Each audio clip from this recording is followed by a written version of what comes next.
Bueno, hoy lo que vamos a ver, chiquilines, es como dar un cierre a todo lo que veníamos viendo en las instancias pasadas, ¿sí? Y vamos a ver un poquito bien qué es lo que justamente lo que se necesita para que después del proceso de carcinogénesis un tumor se comporte como maligno, ¿no? Entonces, bueno, entre otras cosas, los objetivos de hoy son ver la importancia de la neovascularización en el desarrollo tumoral, mecanismos de vigilancia inmunológica y de evasión tumoral, conocer y comprender mecanismos de invasión y de metástasis, y bueno, conocer estrategias de tratamiento dirigidas contra la mayoría de estos sectores. ¿Tá? Bien. Bueno, tenían unos videitos para ver, que no sé si los pudieron ver. Sí, sí. Capaz que de repente nos salteamos la división en grupos, ¿les parece? Y vamos directo a discutir los puntos entre todos. Así demoramos un poquito menos y vemos si podemos terminar para las 5. ¿Les parece? Sí, mucho mejor. Sí, mejor. Bien. Bueno, entonces vamos a ver un poquito, ¿no? Que la primera es sobre angiogénesis o neovascularización, que ahora vamos a conversar un poquito de las diferencias, pero me gustaría empezar por la número 4, ¿tá? Que sería empezar como a propósito de esta imagen, cuáles son los cambios que se dan en las células tumorales y cómo participan en el crecimiento del tumor y relación que podemos encontrar con estrategias de tratamiento. Así que vamos a pasar a compartir esta otra pantalla que tiene cosas del teórico que ustedes vieron. Y bien, como ustedes, a ver, ¿quién hace como un repasito de lo que fue las últimas 2 clases y me cuenta un poquito qué podemos ver en esta imagen?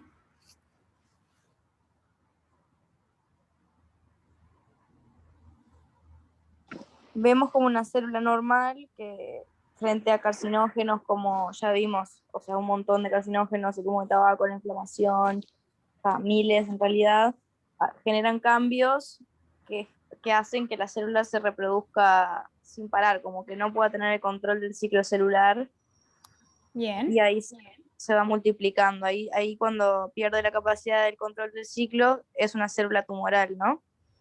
Perfecto. Y va adquiriendo, recuerden que habíamos dicho que iba adquiriendo distintos atributos, ¿no? En ese proceso, que era lo que le iba dando justamente ese fenotipo que se llama fenotipo maligno o fenotipo tumoral, ¿sí? Que, entre otras cosas, es algunas de las que vamos a ir viendo hoy, ¿tá? O sea, en ese proceso mediante el cual una célula normal se transforma en una célula maligna, va adquiriendo esas propiedades, ¿sí? Que es lo que hacen que sea maligno. Y que básicamente la que nosotros les pusimos como para analizar es una versión más breve de esta que vemos acá, porque se ha ido complejizando, ¿no? Como ustedes podrán ver, al principio incluso era una versión, esta es la del 2011, había una versión que era del 2000, que era más corta que esta, no tenía toda la parte de inmunología tumoral, no tenía toda la parte de la parte metabólica, que ahora después vamos a ir viendo, ¿sí? Todo eso se fue agregando, se descubrió 10 años después, pero básicamente se fueron viendo estas cosas respecto a qué era lo que se iba necesitando en un tumor para ser maligno, ¿no? Y a ver, ¿quién me puede resumir alguna de estas cosas que en parte son de las que hemos visto entre la primera reunión y la segunda reunión que tuvimos? Ahora. Sí, aprovecho y me quedo acá un rato, no te preocupes. Sí, me quedo acá, sí, porque estoy en la clase. Ahora después subo. A ver, ¿quién me puede decir qué ven acá en esta imagen? Bueno, lo que dijimos de que se replique sin control, o sea, que las células sigan proliferando. Y eso, por ejemplo, ¿qué les puede dar? ¿Qué les puede dar esa capacidad de proliferación descontrolada que, por ejemplo, lo pueden ver acá? ¿Cómo puede una célula, o sea, qué grupos de genes eran que se veían alterados o qué se necesita para tener ese crecimiento proliferativo? Se mutan oncogenes y también genes supresores de tumor. Y me falta uno más. ¿Y los oncogenes, por ejemplo, los oncogenes qué hacían? O sea, generaban que el tumor, o sea, estimulaban lo que es la proliferación y la diferenciación maligna. Perfecto. Y al estar mutados, ¿qué es lo que le dan a la célula? mayor poder carcinogénico. Y una independencia de las señales de proliferación celular, ¿no? Y de crecimiento. O sea, son células que se vuelven independientes al estímulo proliferativo, no lo necesitan, ¿sí? Recuerden que las células de nuestro cuerpo todas tenían el mismo material genético y habían algunas que en algunos sitios, por ejemplo lo que es el intestino, la piel y eso, hay estímulos proliferativos y hacen que las células estén proliferando mientras que en otros estén quiescentes, ¿no? Y eso está todo estimulado por básicamente los oncogenes. Por ende, estas células malignas lo que tienen es como una independencia justamente de estas necesidades, señales pro-proliferativas, ¿no? Básicamente es lo que podemos ver acá, ¿sí? Tienen una independencia de los factores de crecimiento. ¿Por qué? Por lo que habíamos visto en la primera instancia, ya sea porque tienen muchos factores de crecimiento, que recuerden que eso era poco frecuente, pero en algunos tumores, como algunos sarcomas, se podía dar, o porque los receptores están amplificados, tienen mayor cantidad de receptor, como recuerden que podía pasar en algunos cánceres de mama que tenían amplificado el receptor ER2, o porque el receptor está mutado y no se inhibe, entonces por ende no importa si hay factor de crecimiento y si el factor de crecimiento lo está activando, porque el receptor está siempre activo, ¿sí? Eran por varios factores que involucraban toda aquella cadena que vimos del oncogen, las cascadas de señalización, los factores de transcripción, ¿sí? Los factores que promovían el ciclo celular, como las ciclinas y las quinasas dependientes de ciclinas. O sea, todo eso en algún punto falla, está activo de forma constitutiva, ¿sí? Que son los oncogenes, y por ende no necesita factores de crecimiento de la célula tumoral para crecer. ¿Tá? Recuerden que hay muchos puntos de bloqueo, o sea, esto es son blancos terapéuticos importantes, ya sea el bloqueo del receptor o la inactivación de un receptor que está activo de forma constitutiva, ¿sí? O la inhibición de las quinasas dependientes de ciclinas en el ciclo celular. O sea, son blancos terapéuticos muy importantes y que se han diseñado fármacos que recuerden que modificaron un poco la manera nuestra de concebir y de tratar algunos tumores. Por ejemplo, ¿se acuerdan que del EGFR habíamos dicho que por un lado había algunos casos de cáncer de pulmón que varía dependiendo de si es más frecuente la mutación en los no fumadores, mucho más frecuente en los asiáticos, mucho más frecuente también en mujeres, ¿sí? Por eso ven que es tan variable. Acá en Uruguay es más o menos el 15% y más frecuente en no fumadores, en mujeres y en tumores adenocarcinomas. Pero tenían estas mutaciones en el EGFR, que eran en la porción intracelular, que lo que generaban era que estos pacientes tuvieran una activación constitutiva del receptor EGFR y por ende estimulación de estas vías de proliferación que generaban la sobrevida celular, la proliferación y obviamente la entrada en el ciclo celular, ¿sí? Y que hay fármacos, como por ejemplo algunos que están cubiertos por el Fondo Nacional de Recursos, como son el erlotinib o el gefitinib, y otros de nueva generación que no están cubiertos, pero bueno, que lo que hacen es bloquear esa tirosinquinasa y recuerden que habíamos visto que cambiaba sustancialmente la sobrevida en el cáncer de pulmón, podíamos pasar de 6 meses hasta más de 30 meses. ¿Tá? O sea que en realidad conocer esa vía de bloqueo proliferativo, esa vía de inducción de la proliferación celular y bloquearla, tiene un impacto sustancial en el tratamiento de estos pacientes, ¿sí? Recuerden que otro ejemplo era, por ejemplo, el ER2 amplificado en el cáncer de mama, que teníamos la posibilidad de bloquearlo con el trastuzumab pertuzumab, que también estaba cubierto y que esto determinaba también un aumento sustancial en la sobrevida de estas pacientes, además de que hay otros pequeñas moléculas que inhiben esos fármacos, que si bien tienen menos impacto, también son importantes. Y bueno, eso por un lado todo lo referente a los oncogenes, ¿no? Otra de las cosas que necesitábamos era, por un lado, que la célula tuviera la capacidad de sobrepasar las señales que frenan el ciclo celular, porque recuerden que es tan importante regular el ciclo celular que había necesidad de señales para que se prendiera el ciclo y continuamente habían señales que los estaban apagando. Entonces, por ende, las células no solo necesitan que se aumente las señales que aumentan la proliferación, sino que en algún momento necesitan también que se inhiba lo que suprime la proliferación para poder proliferar de forma constitutiva. Generalmente en la mayoría de los tumores se da, por ejemplo, alguna falla en una vía promotora del crecimiento, o sea, en algún oncogen, y alguna falla, que esto recuerden que como era recesiva tenía que hacer a los dos, porque si faltaba en uno solo, el otro podía suplir en los supresores del crecimiento. Que en este caso no hay tanto impacto de lo que serían, no hay tanto impacto en blancos moleculares en este caso. Si bien han aparecido algunas estrategias terapéuticas, en este caso no tenemos tanto, porque imaginen que lo que habría, la estrategia terapéutica sería suplantar algo que no está, ¿no?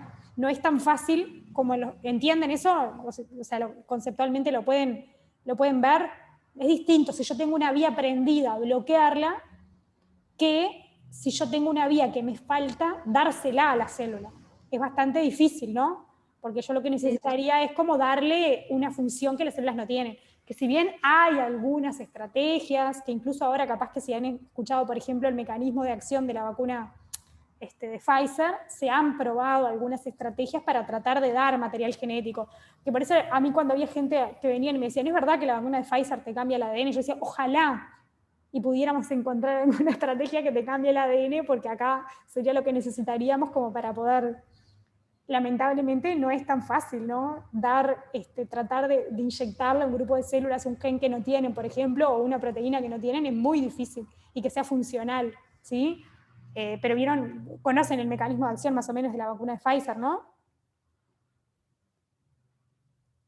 Que es un virus con una porción del material, es un virus modificado con una porción del material, perdón, esa es la de AstraZeneca, que también es otra estrategia que se ha utilizado, que tampoco puede cambiar el ADN, lamentablemente. En la de Pfizer es ARN mensajero que tratan de dar para que se exprese y bueno, y genere la proteína viral.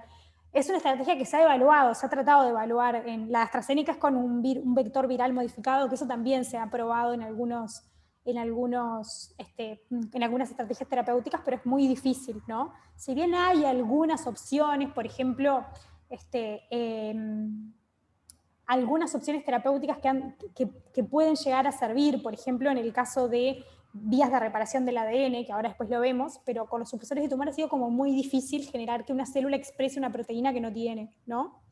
Y que sea una proteína útil. Por ende, todavía no tenemos tantas vías, no tenemos posibilidades terapéuticas útiles en tema de los factores de supresores los genes supresores de tumor, ¿no? O sea, poder modificar eso que las células tumorales tienen cambiado, ¿sí? ¿Alguna pregunta o alguna duda hasta acá?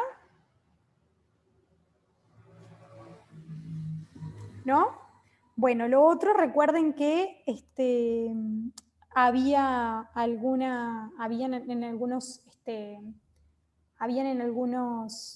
en algunos casos, ¿se acuerdan que también necesitábamos que se evadieran las señales de muerte celular o de apoptosis? ¿Sí? Y bueno, y eso también es algo que las células pueden necesitar, porque recuerden que si no, ante daños, la vía apoptótica era algo muy importante como para frenar esa aparición de malignidad, ese crecimiento, y por ende,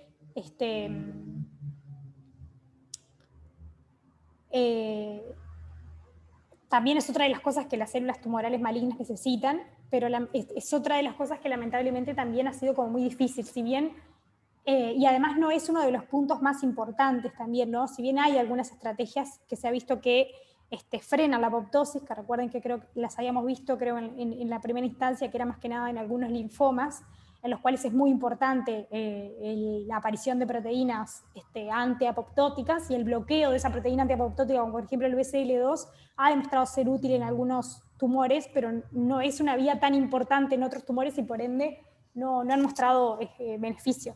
¿Sí, Agustina? Sí, te quería preguntar, para que una célula sea considerada tumoral, no tiene por qué tener los 3 grupos de genes alterados, ¿no? O sea, puede tener solo los supresores o solo los oncogenes. Bueno, generalmente igual necesita por lo menos más de 2 o 3 de todas estas funciones, como vamos a ir viendo, y generalmente la enorme mayoría tienen al menos un oncogen y al menos un supresor de tumor. ¿Sí? No necesitan sí o sí, hay en algunos casos en que no se ve, pero alguna de las vías, ya sea alguna de las vías oncogénicas o de las antioncogénicas, generalmente se ven afectadas en la mayoría de los tumores. ¿Sí? Bárbaro, gracias. Porque justamente por eso, ¿no? Porque necesitan, por un lado, que se promueva el ciclo y por otro, que se inhiba.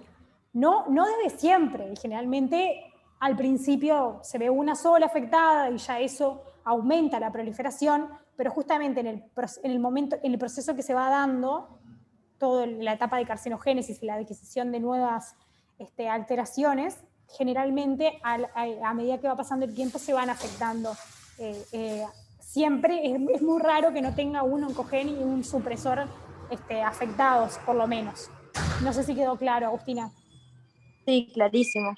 Bien, y lo mismo pasa generalmente con alguna alteración en la vía apoptótica, generalmente también hay, ¿no? Ya sea, sobre todo en la mayoría de los casos hay alguna afección proapoptótica, entonces, por ejemplo, ¿se acuerdan, por ejemplo, del P53, que alguna función proapoptótica tenía? O sea, siempre hay, generalmente, la enorme mayoría de los tumores en algún momento hay alguna alteración que les permite vivir a pesar de haber poco oxígeno, a pesar de haber pocos nutrientes, a pesar de haber un medio acidótico, a pesar de que el ADN no está del todo bien. O sea, generalmente también alguna alteración, no quiere decir que sean en el BCL2, por ejemplo, pero alguna alteración en alguna vía apoptótica generalmente hay que les permite subsistir a pesar de todas las alteraciones.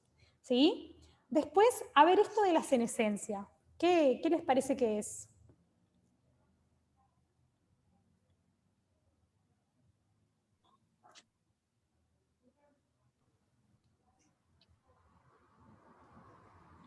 ¿Lo escucharon alguna vez? ¿Sí? A ver, Rodrigo.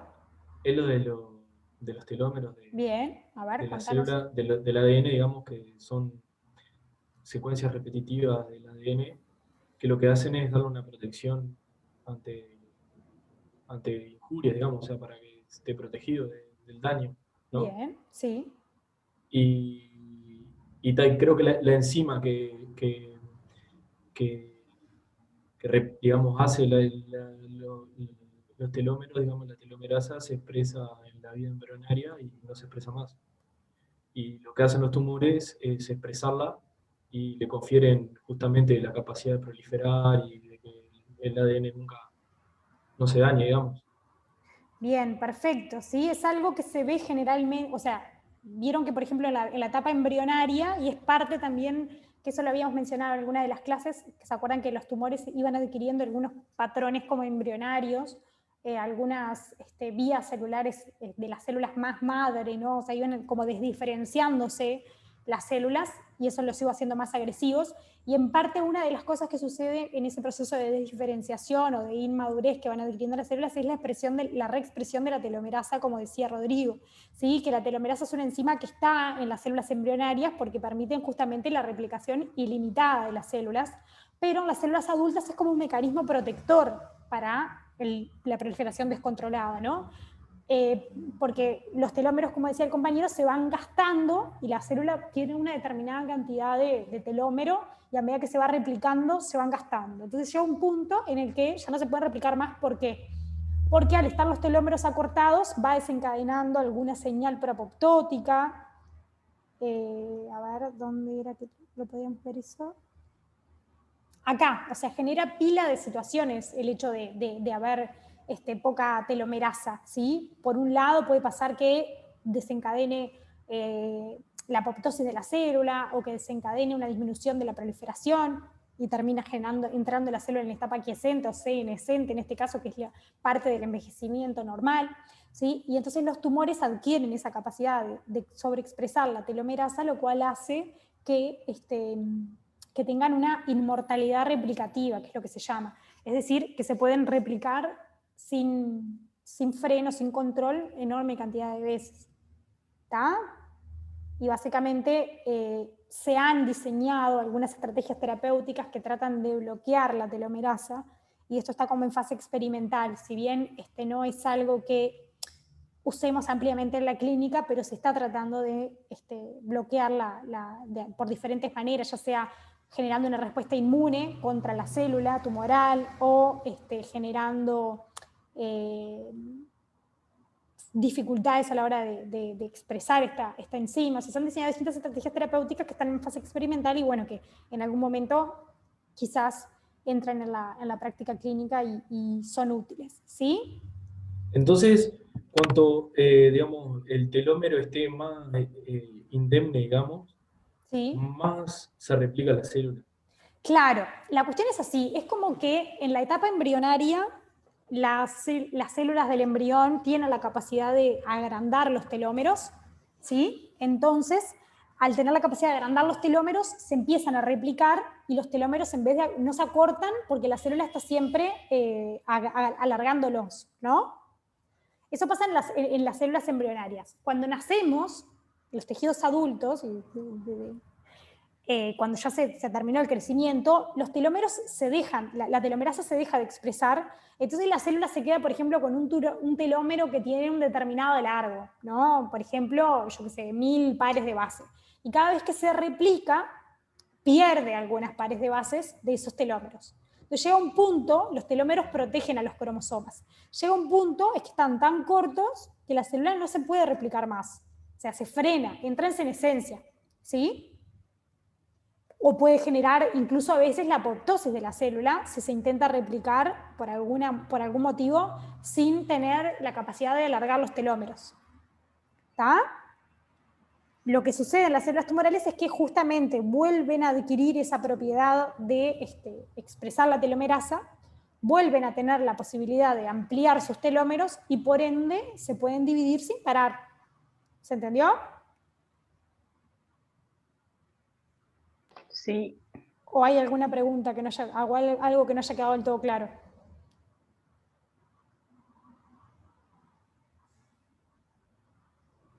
Y las Rodrigo, estrategias para frenar la telomerasa, o sea, todavía no se no, utilizan. todavía no se Entonces, utilizan y se han probado varias estrategias. Como les decía, puede ser, por ejemplo, generar una respuesta inmune contra la telomerasa y tratar de que desaparezca, ¿no? O generar dificultades a la hora de traducir la telomerasa, eliminar el mensajero, por ejemplo, algo similar a los ARN interferencia o los microRNA que eliminan ARN que ya están expresados. Se han evaluado varias de estas estrategias, por ejemplo, un promotor suicida, que también es todo terapia génica, sobre todo que, como les decía, es la que ha sido más difícil de implementar. Pero no tenemos todavía ninguna que haya demostrado ser útil o que se esté usando ampliamente en la práctica clínica. ¿Sí? bárbaro. Bien. Ay, esperen que me quedó esto acá. A ver si lo cambio. Ahí. Bien. Bueno, inestabilidad genómica, que es otra de las características que tienen las células tumorales. Está muy relacionado con lo que es alteraciones en la reparación del ADN. ¿Tá? ¿Y por qué les parece que las alteraciones en la reparación del ADN pueden dar inestabilidad genómica?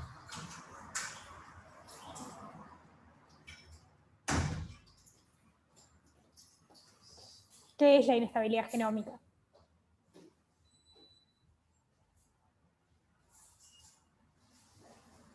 ¿O qué les Porque a parece? medida que o sea, yo creo que a medida que se van sumando mutaciones y tipo lesiones en el ADN, como que ya la célula está más inestable.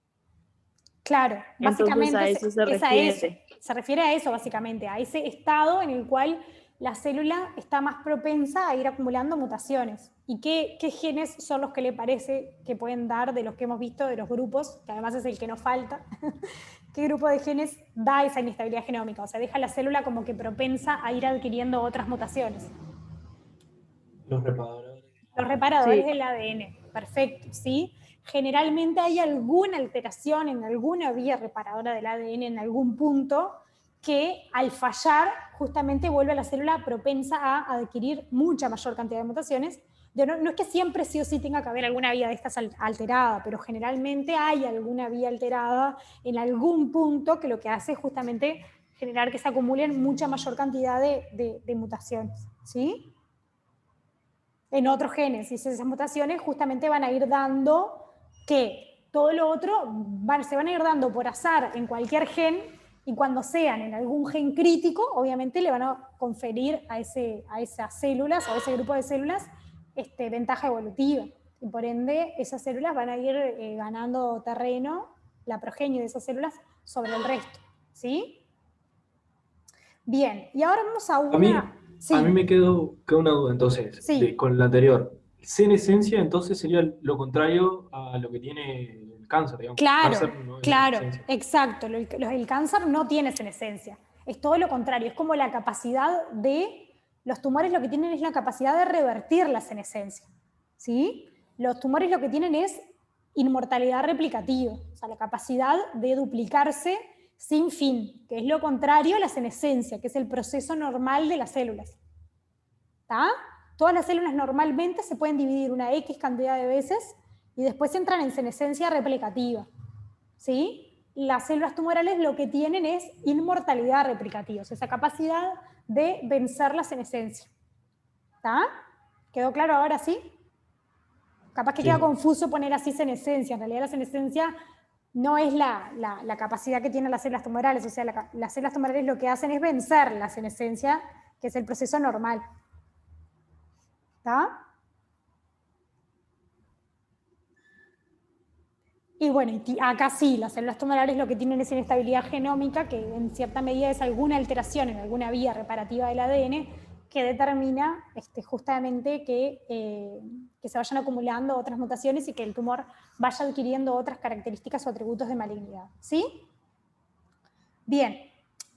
Entonces ahora quiero que me digan un poquito la diferencia que encuentran o que les parece que hay entre angiogénesis y neovascularización.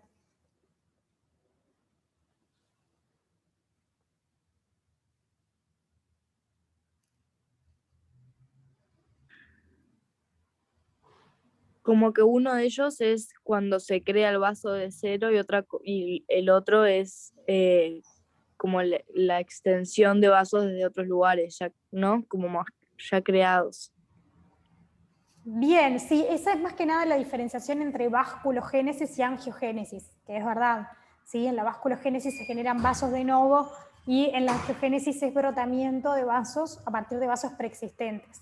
La neovascularización sería como un proceso más complejo que abarca todos los subprocesos que se dan a los tumores que generan esta vascularización, que es de suma importancia también para que el tumor pueda crecer.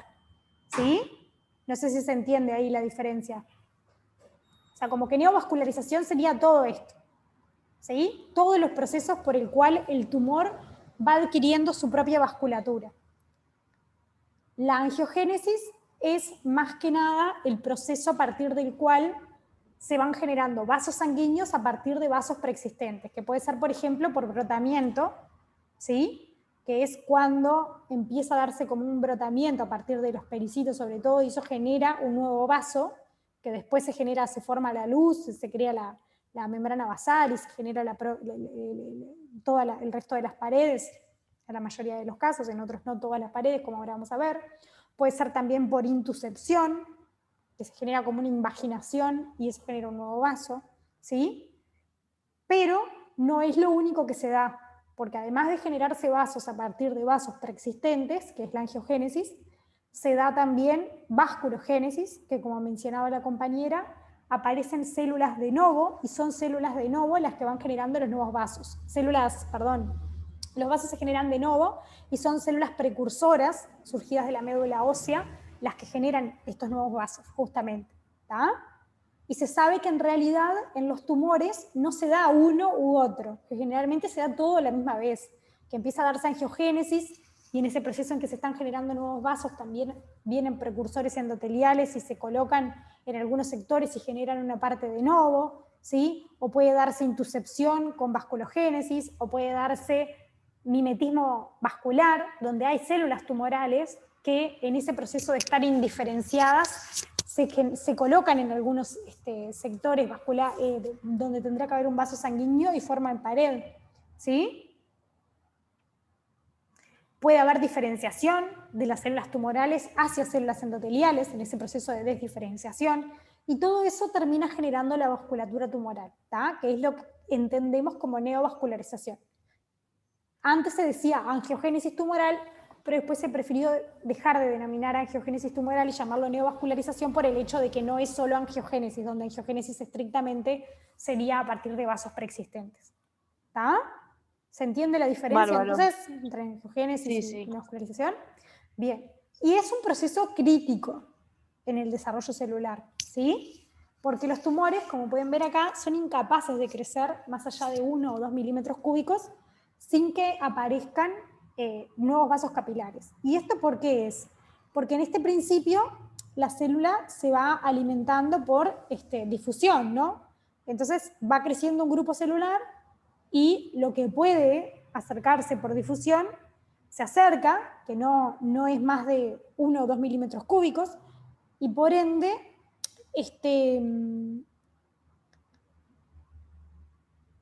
hay mucha cantidad de muerte celular en este grupo, en este punto, ¿sí? Y quiere decir que estas células son quiescentes o que no proliferan o al revés. ¿Cómo les parece que es el estado de proliferación en esta parte? Era mucho, lo único que no viven, no se reviven. Generalmente es mucho. Perfecto, ¿sí? Es alta la tasa replicativa en este sector, pero la mayoría también se muere, como decía el compañero, por falta de nutrientes y porque además no tienen tanto daño, ¿no? En este caso, entonces, al tener las vías celulares un poco más indemnes, también eso colabora a que mueran, ¿sí? Pero se van dando un montón de condiciones durante este sector, porque las células tienen poco espacio, las células liberan productos acidóticos que bajan el pH, producto de la glucólisis anaeróbica, las células tienen contacto mecánico estrecho, entonces también hay presiones mecánicas, tienen interacciones con el medio ambiente que secretan distintos factores también de crecimiento que van modificando la matriz extracelular. Entonces se da un montón de procesos que van llevando a que se vaya dando, por un lado, la angiogénesis por brotamiento, pero también el resto de los pasos, ¿no? Y finalmente, cuando llegan a lograr la vascularización y hay una perfusión, es cuando realmente empieza a hacerse clínicamente evidente el tumor y empieza a tener mayor tamaño. Y muchas veces la tasa de proliferación en este punto es hasta menor que este, ¿sí? Pero hay un mayor tamaño porque está más vascularizado. ¿Tá? ¿Por qué decimos que la tasa proliferativa a veces es menor? Por el punto de que muchas veces hay muchas células que tienen alguna alteración a nivel génico que no las deja proliferar tanto, o porque hay ya al haber perfusión no hay esa presión que se generaba en el otro punto, no hay muerte, ¿no? Entonces muchas veces generan como algunos sectores que están en quiesencia en este punto y no tanto como acá donde la mayoría estaba proliferando o muriendo por falta de nutrientes, ¿sí? Acá se puede llegar a ver alguna diferenciación y hay en algún punto mayor cantidad de células en este sector que no están proliferando. Y eso es lo que hace que muchas veces no las podamos matar tanto con quimioterapia.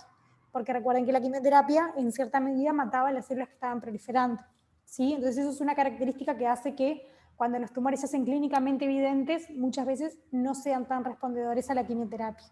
¿Sí? ¿Quedó claro eso más o menos? Sí, yo tengo una pregunta. Sí. La angiogénesis y la neovascularización son procesos que suceden en estado, en caso de que no tengas cáncer, pero de no forma tan excesiva, o no. Esa Y es una bueno, en pregunta. cierta medida está regulado y es algo que se da. Por ejemplo, si vos tenés un daño en algún tejido, ¿no? Por ejemplo, te lastimaste y se tienen que regenerar los vasos sanguíneos en ese sector, en cierta medida se dan algunos procesos, ya sea por ejemplo, viste que a veces hay lesiones grandes donde después granula el tejido porque sacaste un pedazo de músculo y después eso granula como tratando de generar una cicatriz, y si bien en algunos sectores es avascular la cicatriz porque es más que nada fibrótica, en otros hay cierta regeneración de tejidos y se da angiogénesis. El hígado, por ejemplo, tiene capacidad también de regenerarse muchas veces y en esos puntos hay un aumento de los vasos sanguíneos, ¿sí? Claro, Entonces, por digo, son ejemplo, procesos normales, pero están estrictamente regulados. está bien. Y un ejemplo para verlo, sin lesión, ponele, si una persona que quiere aumentar su masa muscular Exacto, también. en ese, ok, Y vos se podría como evaluar por pruebas los factores angiogénicos como para saber en qué parte hay mayor angiogénesis o se confunde con lo basal, digamos. No, se han evaluado, fue un poco viendo estas cosas, que se empezó a buscar justamente cuáles eran esos factores que estimulaban la angiogénesis. ¿Sí? Básicamente lo que no sé si iba a eso la pregunta. Sí. Por eso, justamente cuando se empezó a ver eso y se vio que el tumor necesitaba de la vasculatura para crecer, y se vio que había algo, incluso hay gente que lo llama como que se prende el switch angiogénico, o sea, se cambia la llave, ¿no? Va de un estado normal, en donde lo que predominan son los estímulos antiangiogénicos, que es lo que pasa en la mayoría de los estados basales. Capaz que siquiera uno usa la palabra normal, porque también puede darse de forma fisiológica, como decía la compañera, en caso de alguien que haga ejercicio y aumente su masa muscular. Pero justamente el hecho de hacer ejercicio y el hecho de crecer, aumentar la fibra muscular, también en algún punto lleva a un momento en el cual falta oxígeno, por ejemplo, y esa falta de oxígeno, por ejemplo, aumenta la expresión de este marcador, que es un factor de transcripción que se llama HIF, o factor inducible por hipoxia, o sea que en algún momento, en cierta medida, tiene que haber una hipoxia tisular, y es esa hipoxia tisular la que lleva a que este switch angiogénico se prenda, entre otras cosas. También acidosis, que puede verse por parte de la hipoxia. O sea, son un montón de factores que más que nada están relacionados con la hipoxia justamente, que lo que hacen es prender ese switch, disminuir los factores antiangiogénicos, como por ejemplo la angiopoyetina, la interleuquina B, distintos factores como el factor vascular endotelial, ¿sí? O sea que de alguna manera inhiben a estos factores, de alguna manera se inhiben estos factores antiangiogénicos y se prenden o aumentan los factores proangiogénicos, como el factor de crecimiento endotelial vascular, el factor de crecimiento fibroblástico, el factor de crecimiento derivado de plaquetas, la angiopoyetina, ¿sí? El factor de crecimiento insulinosímil, el factor de Una similar a... pregunta. Sí. ¿Ese HIF es el mismo que por falta de oxígeno, algo así? Puede ser que esté así escrito en algún lado. Sí, es factor inducible por hipoxia o por falta de oxígeno, justamente, que entre otras cosas su estímulo es más que nada por la hipoxia, por eso el nombre, eso se ha visto en distintas condiciones de hipoxia que las células lo empiezan a expresar. ¿Qué células? Las células tumorales, pero también las células inflamatorias y las células del microambiente tumoral. Por eso recuerden eso que yo les decía, que se va dando una interacción de retroalimentación entre el tejido y a medida que van invadiendo y que van adquiriendo como esa capacidad, van interaccionando con el estroma, y eso les va dando también, va dando ese cambio en tanto las células tumorales como en el estroma, que van determinando, prendiendo ese switch angiogénico y promueven la vascularización tumoral. ¿Sí?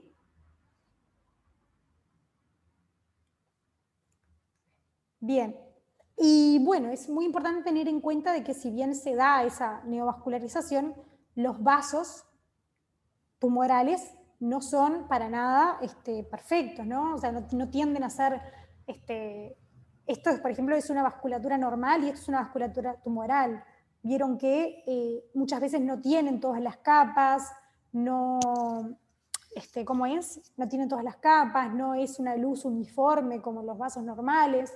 O sea, es como medio caótico, y lo importante justamente es como que llegue sangre y oxígeno, y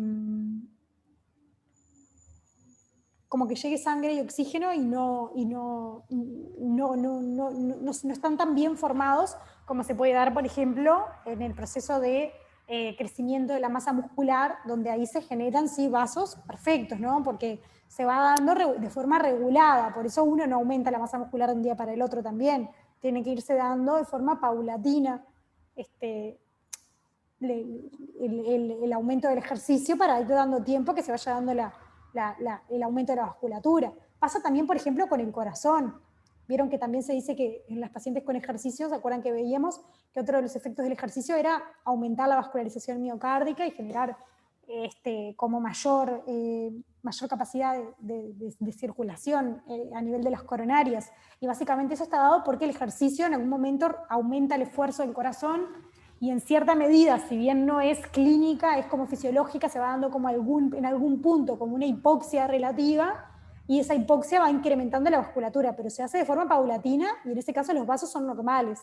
En el medio del caos del tumor, esos vasos que se generan, las propias células tumorales se van poniendo, van tratando de tapar agujeros y los tumores no son, los vasos tumorales no son perfectos.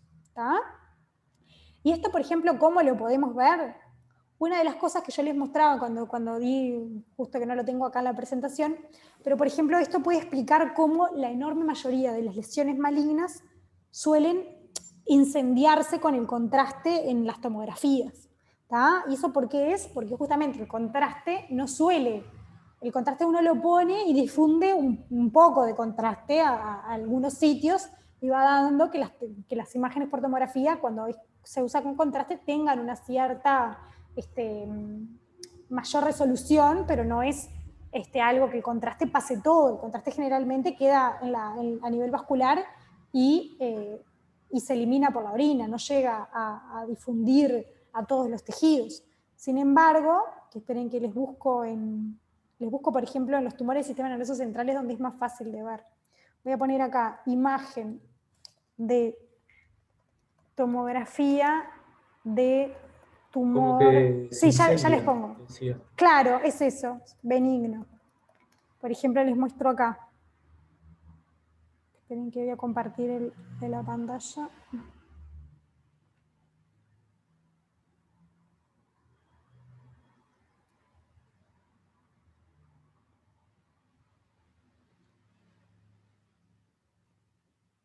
Por ejemplo, a ver, vamos a poner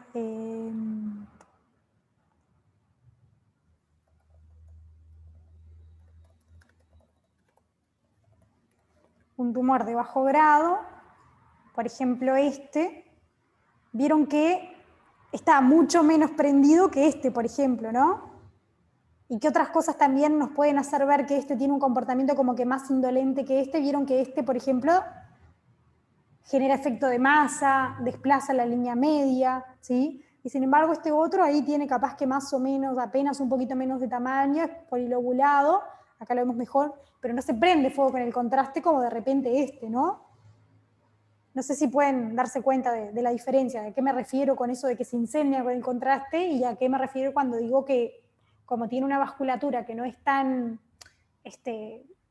caótica, como decirlo de alguna manera, no llega a traspasarse tanto el contraste. ¿Sí? ¿Se entiende eso, la diferencia? Sí, Sí, se entiende. Perfecto.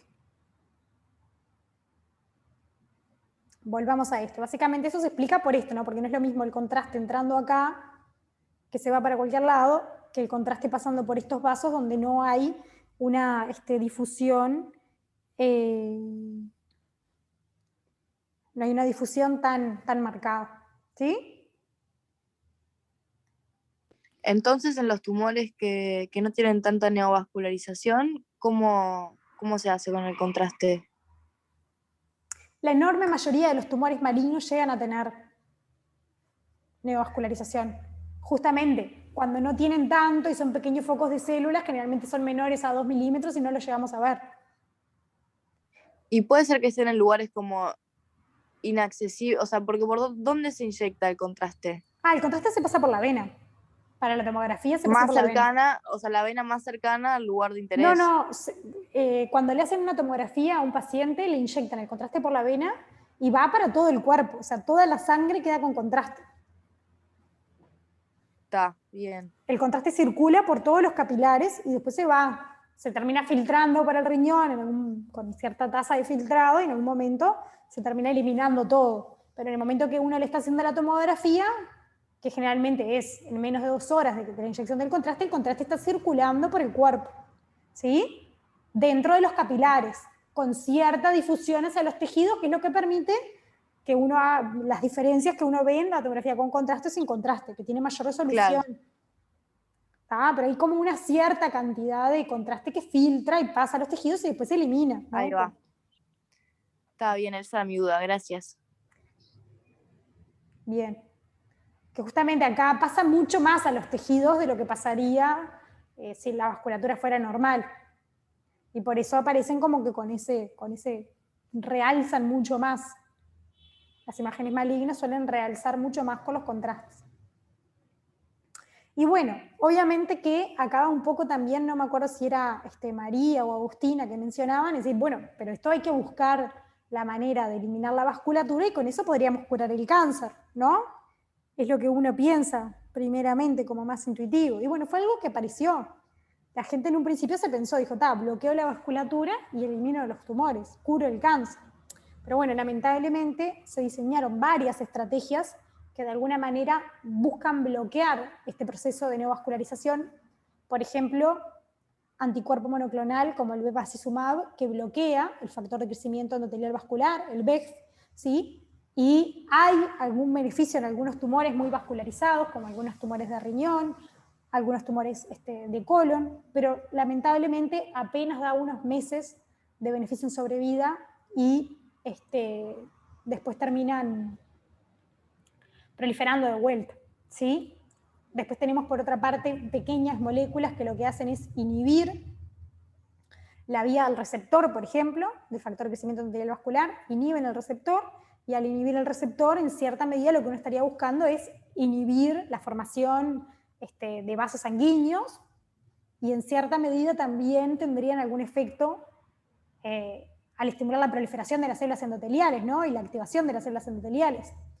Este receptor es muy importante en lo que es las células que van a formar las paredes vasculares.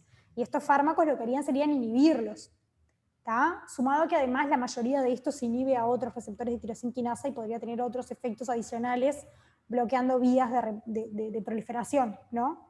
Pues se podrán imaginar que en cierta medida la mayoría de estos fármacos no solo bloquean el VEGFR, bloquean otros factores, otros receptores también de factores de crecimiento asociados a tirosina quinasa, pues se llaman en conjunto estos fármacos inhibidores de tirosina quinasas. La mayoría, por ejemplo, el sunitinib o el sorafenib son más exclusivos del VEGFR, el resto son más multiquinasas, y eso daría como algún efecto adicional sobre vías proliferativas celulares. Pero lamentablemente ninguno ha podido ser 100% eficaz, y más que nada eso va por la enorme cantidad, ¿no? Capaz que si yo bloqueo el VEGF, al principio tengo cierto impacto, pero después la célula va a empezar a expresar los otros y se nos va a morir de risa la cara, lamentablemente.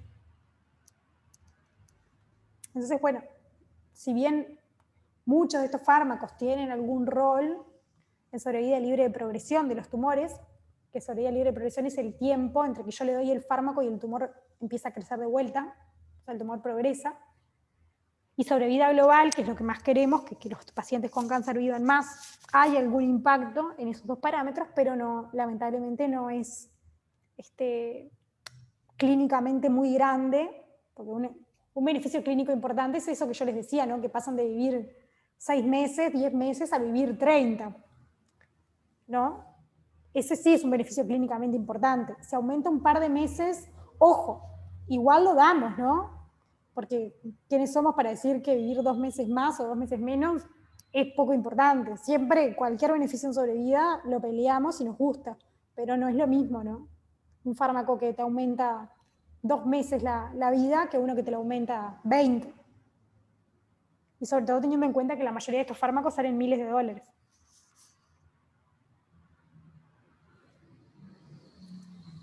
Pero bueno, acá en nuestro país tenemos cubierto el pazopanib para el cáncer de riñón, que ya ha quedado un poquito viejito, porque hay otras estrategias que han mostrado más beneficio, pero bueno, es el que tenemos disponible. Y tenemos disponible el bevacizumab para el cáncer de colon también, en el Fondo Nacional de Recursos, que bueno, es una de las estrategias terapéuticas, pero lamentablemente no nos permiten curar ese tipo de tumores. ¿Sí? Una pregunta. Sí. ¿Existen terapias combinadas entre inhibidores de la vasculogénesis y inhibidores o estimuladores del sistema inmune? Sí, sí. De hecho, es una de las cosas que, por ejemplo, ahora en cáncer de riñón, el axitinib con el pembrolizumab ha demostrado ser superior al sunitinib, por ejemplo, que era algo que usábamos antes en primera línea. y hay toda una evidencia de por qué eso es así y por qué da sus beneficios, que en parte se explica por el hecho de que por un lado, obviamente, estoy bloqueando la vasculatura y por el otro potenciando el sistema inmune. Hay ciertas vías que son sinérgicas entre esos dos mecanismos, pero se ha evaluado en algunos tumores y ha mostrado beneficio importante.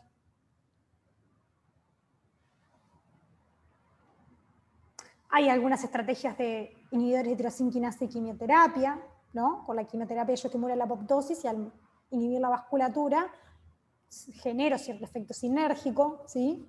Hay varias estrategias que se han evaluado, pero bueno, lamentablemente por ahora ninguna curativa. Sí, con beneficio muy importante a veces, pero ninguna curativa por ahora. Porque lamentablemente pasa eso que yo les decía, por presión evolutiva, alguna célula, y por estar en un ambiente de mutaciones, alguna célula se termina escapando, generalmente. ¿Está? Bueno, quedó claro más o menos neovascularización, angiogénesis, las diferencias, por qué son tan importantes, que hay estrategias farmacológicas que han dado buenos resultados, pero lamentablemente aún no podemos hablar de que son curativas. ¿Sí? Buenazo, sí. Bien, bueno, vamos entonces ahora a lo de la respuesta inmune, ¿no? ¿Y por qué les parece que la respuesta inmune es importante en el tema de la célula tumoral, ¿no? O sea, ¿por qué es importante en ese... Me voy a tapar con el saquito las piernas porque me da un poco de frío, como una viejita. ¿Por qué les parece que la evasión de la respuesta inmune termina siendo importante para que el tumor se desarrolle? Primero, ¿les parece que los tumores son inmunogénicos? ¿Por qué podrían ser blanco del sistema inmune los tumores, en cierta medida? Porque producen proteínas y otras estructuras que son diferentes a las que tenemos en el cuerpo justamente por estar mutadas. Perfecto, ¿sí? Básicamente, por eso que decía Paula, es una de las cosas por las cuales los tumores son reconocidos por el sistema inmune. Porque si tienen el RAS mutado, ya lo tienen distinto a como era el RAS cuando se expresaba en el timo y se generaba la tolerancia inmunitaria. Entonces, por ende, es reconocido como una proteína extraña y es atacado por el sistema inmune. ¿Tá? Eso es una de las tantas cosas. Otra es que en el proceso de desdiferenciación pueden empezar a expresar, por ejemplo, antígenos embrionarios, y eso hace que sean antígenos que estaban en la etapa embrionaria, pero como no estaban en el proceso en que se maduró todo el sistema inmune, tampoco se generó tolerancia contra ellos. Entonces, eso también potenciaría la respuesta inmunológica, ¿sí? Y todo eso da algo que en un principio se conocía como vigilancia tumoral y que en cierta medida hace que en un principio nuestro sistema inmune controle el crecimiento tumoral y que en cierta medida en un principio los tumores no crezcan. ¿Tá? Pero lamentablemente, al igual que todo el resto de las cosas que hemos venido hablando, las células empiezan como a aprender a engañar a nuestro sistema inmune, ¿no? Las células tumorales terminan aprendiendo a engañar el sistema inmune. Y bueno, ¿qué estrategias utilizan, por ejemplo, para engañar el sistema inmune? ¿Se les ocurre alguna? ¿Se leyeron alguna?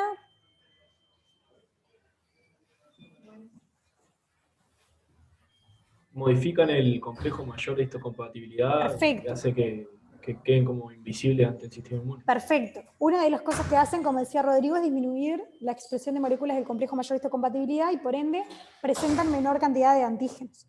En cierta medida eso las hace como más invisibles al sistema inmune. ¿Qué otra cosa además pueden hacer?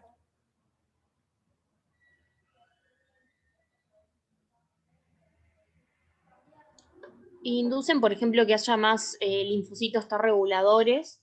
Perfecto. En ese proceso de interacción que se da entre la célula tumoral y el microambiente, proceso en el cual se van generando los factores proangiogénicos, también se generan distintos factores que inducen un medio inmunosupresor. ¿Tá?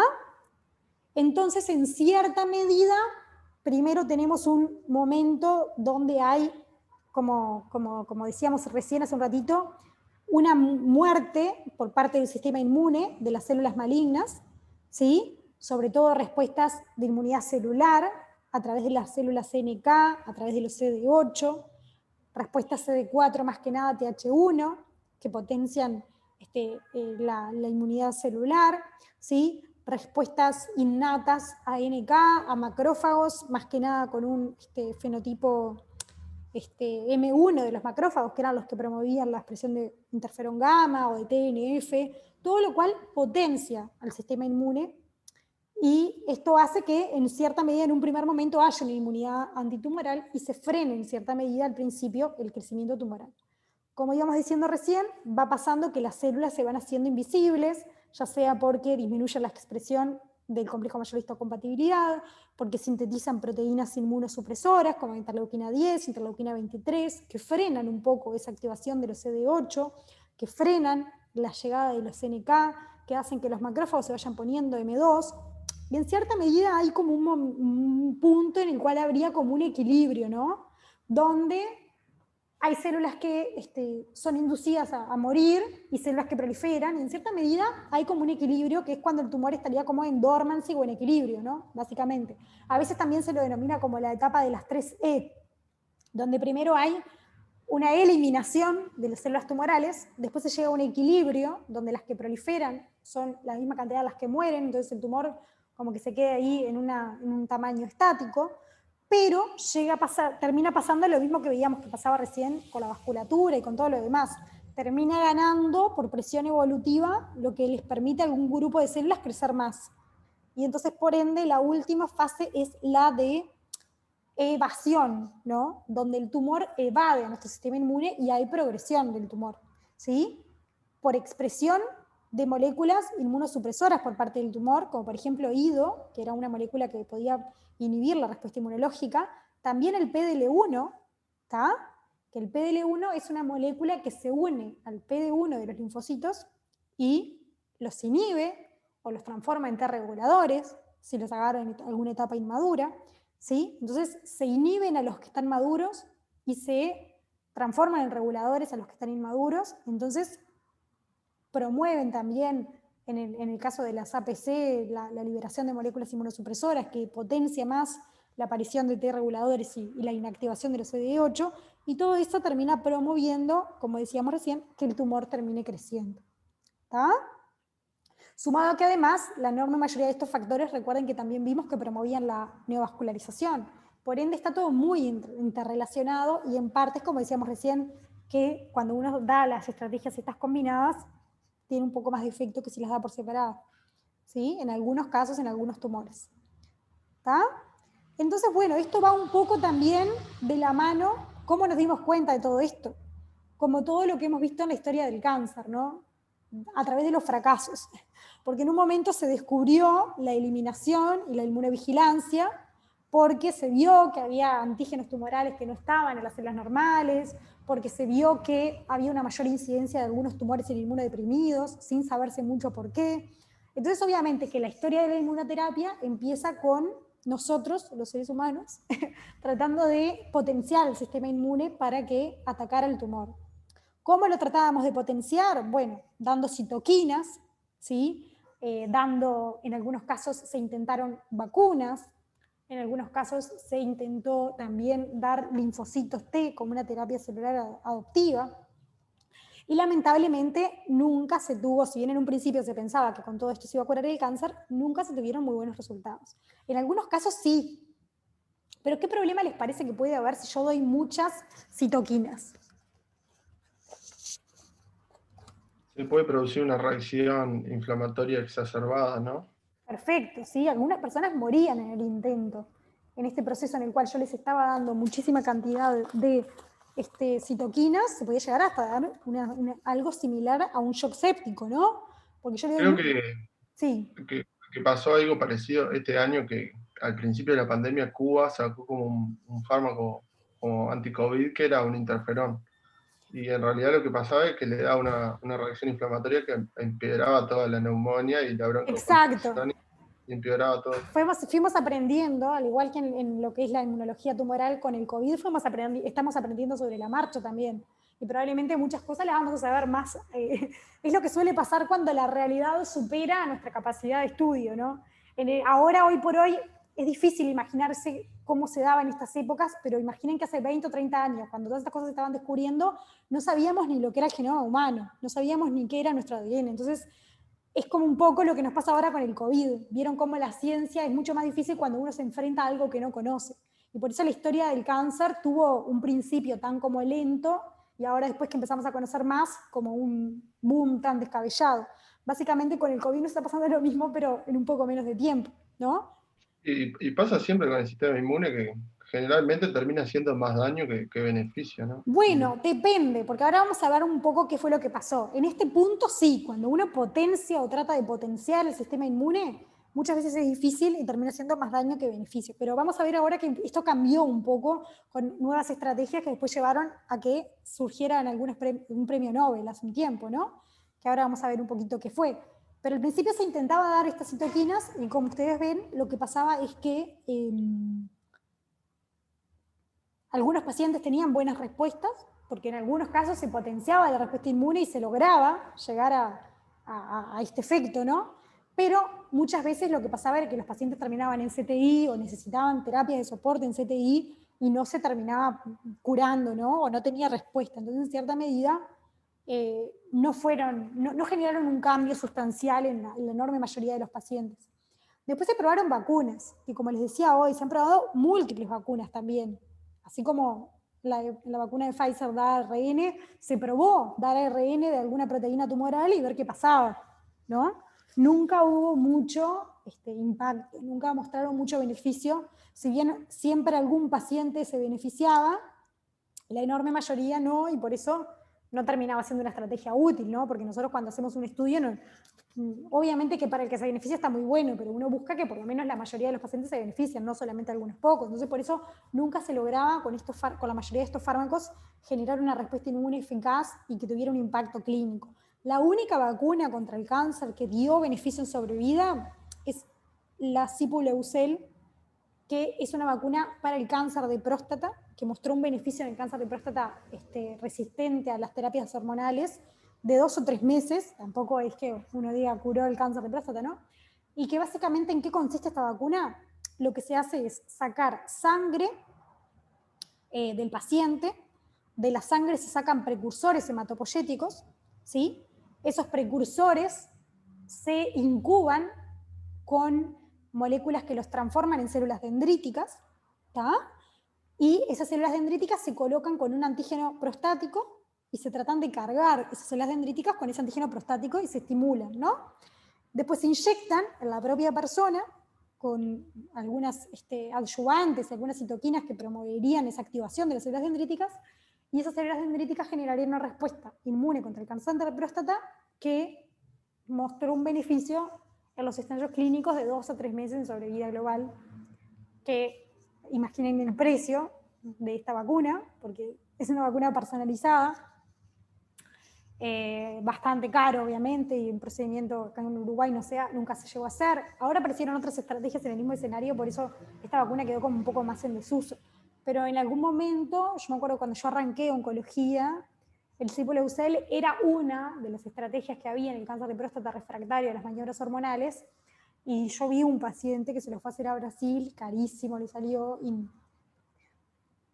como pasó con la mayoría de los otros fármacos y con la mayoría de las otras vacunas, apenas un beneficio de 2 o 3 meses en sobrevida global. ¿Sí? Pero bueno, en cierta medida un poco nos dimos cuenta de que lo que estábamos haciendo era tratar de potenciar el sistema inmune, pero las células tumorales potenciaban a la misma vez su escudo antitumoral y por ende no teníamos buenos resultados. Entonces fue un poco estudiando un poco más que aparecieron estas otras vías que regulan la activación de los linfocitos T, y fue un poco a través de pensar, bueno, ¿por qué no bloqueamos al inhibidor? ¿No? Si sabemos, se fue conociendo eso, ¿no? Que por más que nosotros potenciábamos el sistema inmune, el tumor generaba vías inmunosupresoras que terminaban siendo más potentes. Y no importaba cuánto yo tratara de prender el sistema inmune, el propio tumor se formaba ese escudo que me evitaba la activación y la llegada de las células inmunológicas. Entonces se empezó a estudiar y se conoció qué era lo que pasaba, se descubrieron estas vías inhibitorias y las estrategias empezaron a ir un poco de por el lado de inhibir a los inhibidores, ¿sí? Inhibir esas vías que me frenaban la activación del sistema inmune. Y bueno, así fue que se descubrieron los inhibidores del CTLA4 o los inhibidores de PD1 o del ligando PDL1, y se vio que bloqueando esto, ahí sí tuvimos un cambio un poco más importante, y en algunos casos que llega hasta curar. ¿Por qué decimos llegaría hasta curar en realidad o no llega a curar? Porque bueno, hay algunos pacientes en algunos ensayos clínicos tratados para melanoma con una combinación de anti-CTLA4 y anti-PD1 que ya pasaron 5 años de que entraron al estudio y que fueron tratados y todavía están vivos. Hay un 52% que todavía está vivo. Por ende, no sabemos si esa persona se va a curar, pero si esa persona sabemos que antes de recibir tratamientos moría a los 6 meses, y por lo menos ahora sabemos que hay un 52% que está vivo a los 5 años, en cierta medida es como un poco esperanzador al menos. O sea, no sé si esto, capaz que dentro de 5 años, de vuelta les estoy diciendo, capaz que hace 5 años atrás o 10 años atrás, los que hablaban de los inhibidores de la angiogénesis les decían que estábamos curando el cáncer, ¿no? Yo no creo, ¿sí? Puede ser que haya un estudio contra el melanoma que habla de la inhibición conjunta entre CTLA4 y enzima IDO. Bueno, esos están en curso, no tienen impacto clínico todavía, están en fase más de investigación. Lo que pasa es que esos estudios surgieron antes que se descubriera el PD1. Ah, ahí está. Entonces, porque yo había visto que lo que pasaba era que en sí hicieron esa prueba y compararon solo con CTLA4, claro. Pero CTLA4 y IDO, o sea, inhibiendo las dos, el peso del tumor disminuía, aumentaba mucho más pero a la misma vez, el primero que apareció fue el anti-CTLA4, que daba beneficio, pero no era como este que vemos con los anti-PD1 también, o combinándolos a ambos. ¿Sí? El primero que aparecieron fueron los anti-CTLA4, que daban un beneficio, pero tampoco era mágico, ¿no? Por ejemplo, el melanoma, yo siempre les pongo como ejemplo de melanoma porque es un tumor muy inmunogénico y además es donde yo más trabajo, pero el principio, y es bastante representativo de lo que ha sido la historia de la inmunoterapia, porque al principio se trataba con citoquinas y no había muchos resultados, solamente en algún pequeño porcentaje. Después se empezó a tratar con el anti-CTLA4, y a partir de ahí vimos que la sobrevida pasaba de 6 meses a 14, 15, que uno podría decir, no es nada, pero bueno, es bastante para esa persona, al menos se le duplicaba la expectativa de vida. Y después cuando aparecieron los anti-PD1, es que solo con los anti-PD1 llegamos a 30 meses, 35 meses, y con combinaciones de los dos, medianas todavía no alcanzadas, y un 53% de los pacientes vivos a los 5 años. Vieron que para la mediana necesitamos que pasen para abajo del 50%, que es el punto en el cual están vivos el 50%. ¿Cómo es que funciona bien la inhibición de PD1 con los linfocitos T? Porque la de CTLA4 entiendo, o sea, como molécula coinhibidora, pero ¿la PD1 vendría a ser lo mismo? Sí, es algo similar, sobre todo porque se ha visto que algunos tumores, por ejemplo el melanoma, algunos casos de cáncer de pulmón, expresan mucho PDL1, y ese PDL1 es como un escudo que usan los tumores, y por ende todos los en los linfocitos genera como una inhibición, pero es más periférica. El CTLA4 es más en la diferenciación y en la activación de la respuesta inmune, sobre todo a nivel ganglionar. El PD1 es cuando los linfocitos ya se activaron adentro del ganglio y van hacia afuera y tienen una activación sobre el tumor. Cuando quieren matar a las células tumorales expresan el PD1 y no dejan que el tumor el PDL1 digo, y no dejan que los linfocitos los maten. Quedan ¿Sí? como anérgicas, se podría decir. Exacto, quedan anérgicas o se transforman en T reguladores. ¿Y con IDO, al sacarle el metabolito principal, que es el triptófano, pasa lo mismo o cómo vendría a ser? Sería el mecanismo sería similar, sería eso, ¿no? Inhiben la activación, porque eliminar un metabolito principal, el triptófano es muy importante en la activación de la respuesta inmunológica, y lo que hacen los inhibidores de IDO es justamente eso, ¿sí? Inhibir ese mecanismo inhibitorio que algunos tumores utilizan.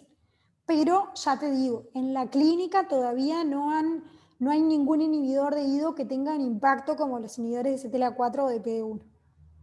Ahí está. Sí, solo en estudios se ve que fue Solo efectivo. en algunos estudios preliminares que no pasaron a fase clínica, que ya te digo, desconozco si es porque no fueron efectivos o porque, como apareció este otro, también como que quedaron en un segundo plano. Claro. Porque Bien. ahora tendrían que aparecer, ahora se están generando estrategias de IDO contra los PD1, ¿entendés? Porque como que quedaron para atrás. Al Sí, sí. aparecer en la clínica, efecto de esta combinación, una Como que es combinación más efectivo. es que no sabemos, capaz que de repente vos haces una combinación con los tres y sos más Ahí efectivo está. que solo con estos dos, Claro. pero como que todavía las combinaciones de CTLA4 y de anti-CTLA4 y anti-IDO en las fases preclínicas surgieron más o menos a la misma vez que esta combinación. Entonces eso llevó a que eso se retrasara un poco más, porque hay que probar, ahora hay que probar en fase preclínica PD1 con anti-IDO o anti-CTLA4, anti-PD1 y anti-IDO, ¿se entiende? Como que Sí, todo sí. eso quedó como vetusto, por decirlo de una manera, o sea, quedó inservible porque estas combinaciones demostraron en la clínica eficacia, entonces no sería ético que vos probaras un anti-CTLA4 con un anti-IDO si vos sabés que con un anti-PD1 tenés un beneficio probado, ¿se entiende? Sí, sí, se entiende. Entonces hay que Y el volver como para otro, atrás. pasa a veces que no sé que haya alguna mutación después de agregar el anticuerpo monoclonal que bloquea el CTLA4 y que después ya no haga efecto. En cierta medida hay varias causas por las cuales los anti-PD1 y los anti-CTLA4 en algunos tumores dejan de servir. Y sí, una de ellas es que hay alteraciones en estas proteínas que dejan que los anticuerpos dejen de ser efectivos. Pero otras también es que sobreexpresan las otras vías, ¿no? Claro, sí, las otras vías inhibidoras, decís. Termina pasando de que las células tumorales terminan propiciando la aparición de otras vías inhibidoras y eso corta con la activación. Ahí está. Bien. ¿Sí? Termina pasando lo mismo. Por eso les digo, yo les puedo decir hoy, en el año 2021, que tenemos estudios en los cuales hay pacientes que hace 5 años que empezaron a recibir esta combinación y están libres de enfermedad y vivos. No sabemos si en 5 años más nos van a recaer porque las células tumorales adquirieron otras vías. ¿Se entiende? Eso se los podré decir en 5 años. Es como todo muy dinámico. Por eso les digo, capaz que yo hoy estoy esperanzada y les digo que con la inmunoterapia capaz que en cierta medida algunos pacientes los curamos, no todos, pero a ese 52% por lo menos están vivos 5 años, ¿no? Cuando previo a la aparición de esto no vivía mis 6 meses. Pero probablemente yo soy un poco desesperanzada en ese aspecto y probablemente creo que lamentablemente el tumor en algún momento lo va a sobrepasar y vamos a tener que seguir buscando otras cosas. Pero es algo que yo a veces converso también con mis pacientes y les digo, cuando se ponen así un poco ansiosos y angustiados, yo les digo, mira, si hablábamos hace 2 años, 3 años, 4 años, 5 años no hubiéramos tenido ninguna chance. Sin embargo, ahora por lo menos tenemos esta chance. ¿Y qué pasa? Capaz que en 5 años aparece otra chance, ¿se entiende? Que nos da 5 años más. Y así sucesivamente. Entonces, en cierta medida, creo que es muy importante que se siga investigando, que se sigan probando estrategias, y algo no menor, chiquilines, es que haya alguna intervención para que los precios bajen, porque realmente son cosas muy caras. Y acá en Uruguay tenemos muchas cosas, es real. Hay algunas que no tenemos, y que son esas que salen en la tele, en los juicios, esto, pero tenemos muchas cosas cubiertas desde hace 10, 15, 20 años que tenemos realmente muchas cosas buenas, muchas que no tenemos, es verdad, pero yo me comparo a veces con otros países y en otros países cualquier quimioterapia, que acá te sale 30 pesos y en el hospital es gratis, en otros países te sale $500 solo una quimioterapia común. Por ejemplo, en Bolivia, cualquier quimioterapia sencilla, que acá es accesible para el 100% de la población, cualquier quimioterapia sencilla, en Bolivia te sale $500. Acá contamos con muchos fármacos de alto costo que están incluidos en el Fondo Nacional de Recursos, muchos, les diría que 15, 20, ¿sí? Lamentablemente no son todos, pero por lo menos tenemos una buena cantidad de fármacos de alto costo que están cubiertos. Por ejemplo, el pembrolizumab, que es un anti-PD1, lo tenemos en melanoma. Es un fármaco que sale $10.000 por mes. Y lo tenemos para todos, y obviamente hay muchos que no tenemos. Pero bueno, hay como que en realidad, en cierta medida, creo que si uno se pone a comparar, estamos en una posición con respecto a otros países bastante buena. En Estados Unidos, por ejemplo, ni siquiera te puedes operar de algo benigno si no tenés plata. Acá estamos como en una posición intermedia. Yo porque a veces vieron que en las noticias sale sobre todo lo que falta, ¿no? Y es verdad, yo peleo por lo que me falta. Yo he ido a juicios para adquirir medicación para pacientes por lo que me falta. Pero no por eso me parece que deja de estar bueno reconocer que hay muchas cosas que tenemos en comparación con otros países, ¿no? O sea, que estamos relativamente bien. Falta mucho, pero estamos relativamente bien y hay como un cierto plus que me parece que va un poco más allá, porque miren que a veces en los congresos, por ejemplo, en el Congreso Americano, que es uno de los más importantes de oncología, hubo una instancia donde se discutió que están apareciendo tantos fármacos nuevos y tan caros que cubrirlos funde cualquier país. Y a veces es un poco desproporcionado el costo con respecto porque después cae la patente y sale 2 pesos. Eso se justifica que supuestamente, pero 10 años de patente, 10 años para ganar lo que les costó hacerlo. Ellos dicen, bueno, pero lo que pasa es que para hacer uno tuve que probar 10. Por ejemplo, ese del Lido, que salió un montón de plata y nunca llegó, nunca le sacaron fruto a esa plata invertida. Entonces ellos dicen, bueno, cuando sale una tienen que recuperar todo lo que perdieron mientras estaban descubriéndola. Pero bueno, es como muy complejo. También este es otro de los temas que podríamos estar años discutiendo y que justamente se necesita alguna intervención un poco más grande que un Estado que te pueda financiar, porque de hecho creo que ningún Estado del mundo podría financiar hoy por hoy todos los fármacos nuevos que hay. Ninguno. O sea, creo que no habría ni siquiera los países más ricos del mundo lo pueden costear para todos los pacientes. ¿Y vos ves alguna caros. solución para esto que estamos hablando? Sí, yo pienso que una solución podría ser que la industria bajara un poco los precios. Sí, porque de hecho, por ejemplo, acá en Uruguay es una de las cosas ¿cómo se logró esto? A través de intercambios y negociación entre el gobierno y la industria. ¿Sí? Por ejemplo, el gobierno dice, bueno, yo te lo compro, pero bájame el precio.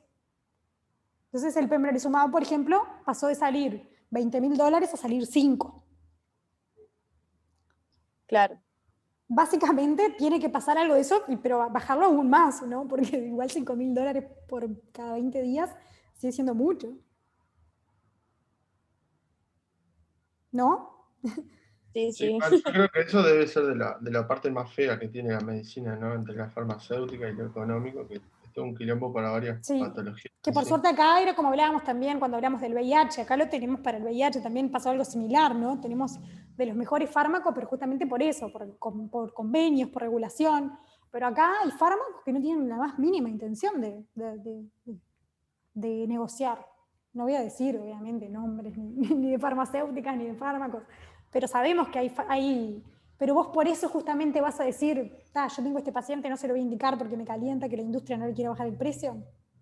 Tampoco le podemos decir. Entonces vos se lo seguís indicando. ¿Y cómo haces para indicárselo?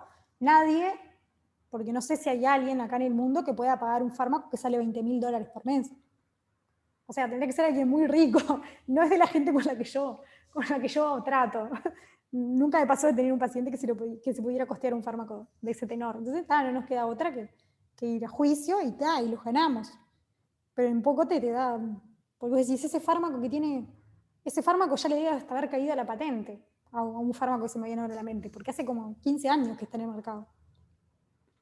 ¿Y quién regula todo esto? O sea, tiene que haber alguna organización, ¿no? Bueno, eso es otra cosa también que podría funcionar, ¿no? Que se creara una organización tipo la Organización Mundial de la Salud, o sea, algo, porque tiene que ser algo como superior a los distintos países, ¿no? Sí, mundial. Sí. Claro, algo mundial.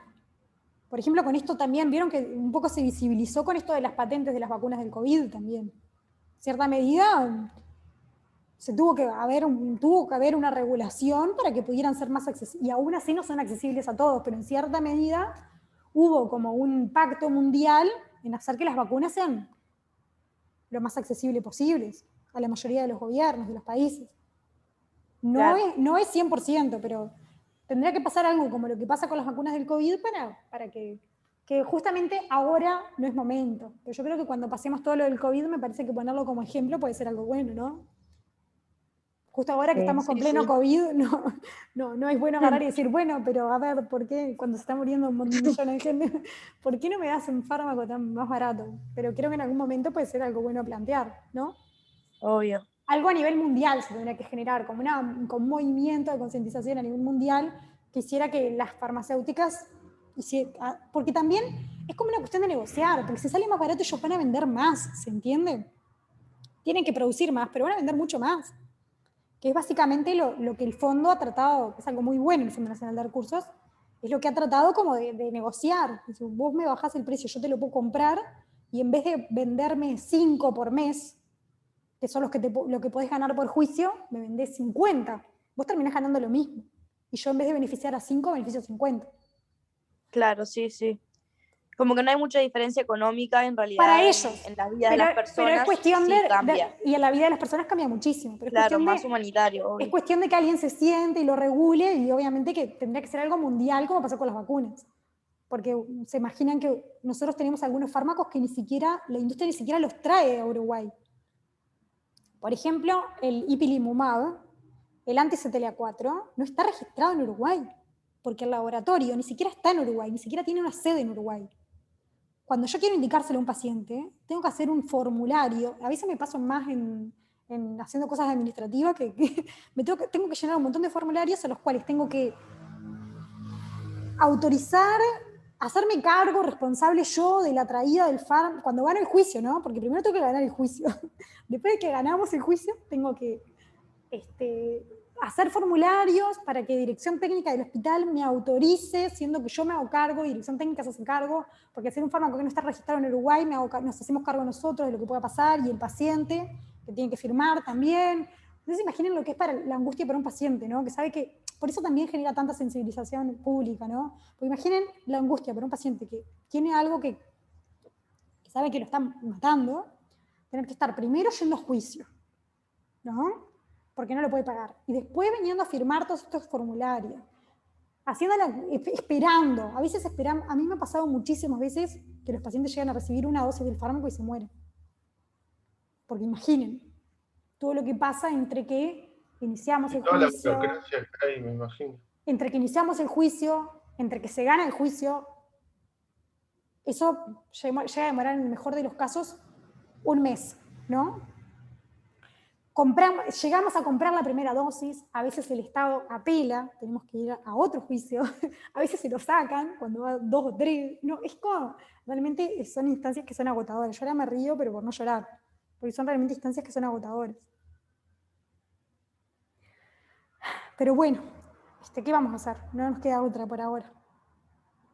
Pero después del COVID es algo que hay que implementar, tratar de poner como ejemplo cómo las vacunas del COVID bajaron el precio.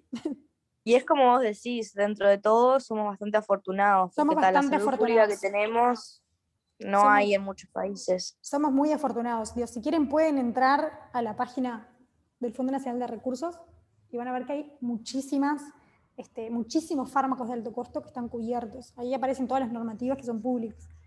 Y ya les digo, son frutos de muchas negociaciones. Muchas negociaciones a las cuales obviamente y tenemos otro montón de cosas que no son tan de alto costo, pero también el hecho que acá cualquier paciente oncológico, cualquier fármaco que necesite, que esté cubierto, solamente tenga que pagar un ticket mínimo de 30 pesos, también es algo que también es bueno y que no existe en otras partes del mundo. Que cualquier cirugía oncológica esté cubierta por tu prestador, ya sea ACE y no pagas nada, o una mutualista donde pagas un costo mínimo, también. O sea, tenemos muchísimas cosas buenas. Después tenemos todas estas otras cosas que son intermedias, porque también todo ese trámite burocrático es horrible, pero bueno, pero en muchos casos accedemos. Y yo, por ejemplo, también les voy a contar alguna buena, no los que se mueren en el primer ciclo, pero tengo un paciente con un cáncer de riñón, en el cual, en la primera línea, por juicio, le dimos pembrolizumab y axitinib. O sea, un anti-PD1 y un anti-ITK,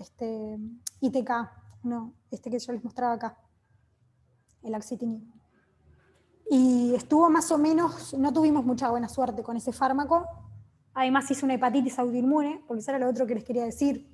Muchas veces estos fármacos lo que hacen al bloquear el PD1 o el PDL1 potencian la respuesta inmune, y este paciente tuvo una hepatitis autoinmune con una elevación de las enzimas hepáticas en 500 tenía de transaminasas. Le empecé prednisona y se normalizó el funcional hepático, pero claro, la enfermedad progresó y también se puede morir de una hepatitis autoinmune, ¿no? Entonces tuve que suspender el pembrolizumab axitinib y fui a otro fármaco, también por juicio, porque ya si no, no tenía opciones, y bueno, está desde septiembre del año pasado con ese fármaco y está bien, viene bien. Capaz que si yo no hubiera hecho todos estos esfuerzos, y el paciente tampoco, y no hubiéramos logrado que el Estado cero para, porque vamos a hablar de que las tres cosas son buenas. Y agregando prednisona, en sí no estarías como ayudando a una inmunosupresión. Claro, por eso. Es que por eso cuando aparecen estos efectos adversos, en realidad se recomienda un poco como tener cuidado. Si los efectos adversos son grado 4 o 5, se recomienda suspender el fármaco. Y a veces no progresan, porque muchas veces pasa que la respuesta inicial fue tan buena que igual como que se quedan sin progresar. Pero no fue el caso de este paciente. Es un tema el sistema inmune, entonces. Es todo un tema. Por eso es algo a tener. El bloqueo de anti-PD1 y anti-CTLA4 tiene hasta así como tiene un 52% de gente viva a los 5 años, tiene casi un 50% de gente que la abandona por toxicidad y tiene un porcentaje no despreciable de gente que muere en el tratamiento, ¿no? Que ¿Y muere generar una respuesta inflamatoria específica contra el tumor no se ha podido? Bueno, ninguna estrategia se generó en algún momento, pero el tumor muchas veces sobreexpresa tanto las vías inhibitorias que no logramos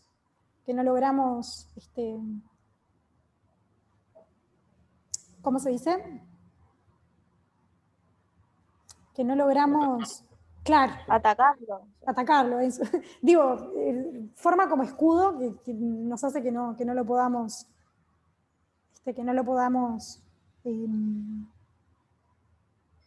atacar, ¿no?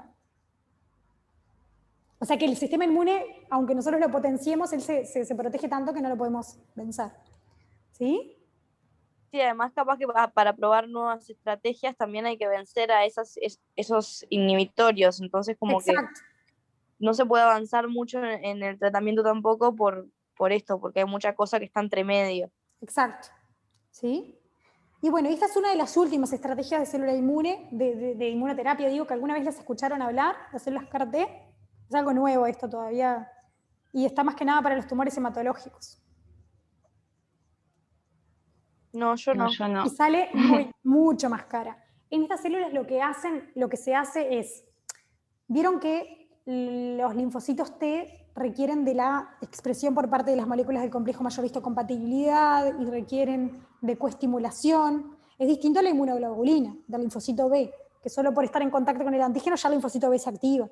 ¿Sí? Lo que hacen acá es poner la parte de afuera del linfocito B, del receptor del linfocito B, con la parte de adentro del receptor del linfocito T, ¿no? Se hace como un receptor quimérico y se generan células T que tienen receptores que en su parte externa tienen una inmunoglobulina, pero en su parte interna el receptor de linfocitos T. Por ende, se activa el linfocito T con todas las funciones antitumorales que vimos que se necesitan del linfocito T, la CD8, etc., pero con un sistema de reconocimiento antigénico independiente de la presentación. Entonces estas células se han mostrado ser, hay varios subtipos, acá lo ven por ejemplo, ¿no? Están como en la parte de afuera de la inmunoglobulina con la parte de adentro del receptor de linfocitos T, que es lo que vemos acá, ¿no? El CD8, la parte de adentro del CD8, pero la parte de afuera del linfocito B. Y entonces, ni bien toman contacto con el antígeno, ya generarían activación y se activaría el linfocito T. Y esto ha demostrado sobre todo efecto en algunos tumores hematológicos, ¿sí? En tumores sólidos se está probando y está en fase de investigación, pero bueno, puede solventar muchas otras cosas, ¿no? Podría solventar muchas vías inhibitorias que surgen de esta necesidad del receptor de linfocitos T de tener otras moléculas coestimuladoras que muchas veces cuando aumentan las inhibitorias lo que sucede es eso, ¿no? Que se vencen a las coestimuladoras y por ende no se estimulan y no se activa el linfocito T. lo que se busca con esto es como superar esas inhibiciones, esas restricciones que tiene el linfocito T. ¿Sí? Bien. Bien. Bueno, me quedan 6 minutos porque si no me voy a tener que ir, que es 5:15 empieza la presentación, que tengo que presentar a un speaker de Argentina, que va a hablar sobre inmunoterapia, dicho sea de paso. Bueno, otra alteración importante, igual después si tienen dudas podemos hacer alguna otra clase previa al parcial y ahí podemos discutir dudas si quieren. Digo, no previa a la autoevaluación, que ya la tienen el lunes, pero sí previa al parcial. A la autoevaluación no, a la evaluación. Y voy a tratar de arreglar hoy de noche la autoevaluación de inmunología.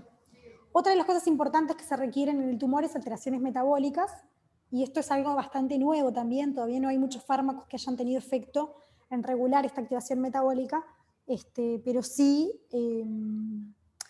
se sabe que, por ejemplo, los tumores suelen crecer generalmente en un medio anaeróbico y suelen tener muy potenciada la glucólisis anaeróbica, pero se ha visto también que tienen otras alteraciones, como por ejemplo la capacidad de matar a otras células, y vieron acá dice loser cell, es muy gracioso, pero tienen capacidad justamente de, cuando hay algunas que están creciendo, tienen capacidad como de comerse a otras que son como más débiles, y usar sus aminoácidos, usar sus bases nitrogenadas, o sea, usar todos los productos de degradación de esa célula para crecer, ¿no? O sea, tienen varios mecanismos. Tienen vías que aumentan la captación de albúmina para degradarla y formar proteínas en las células malignas.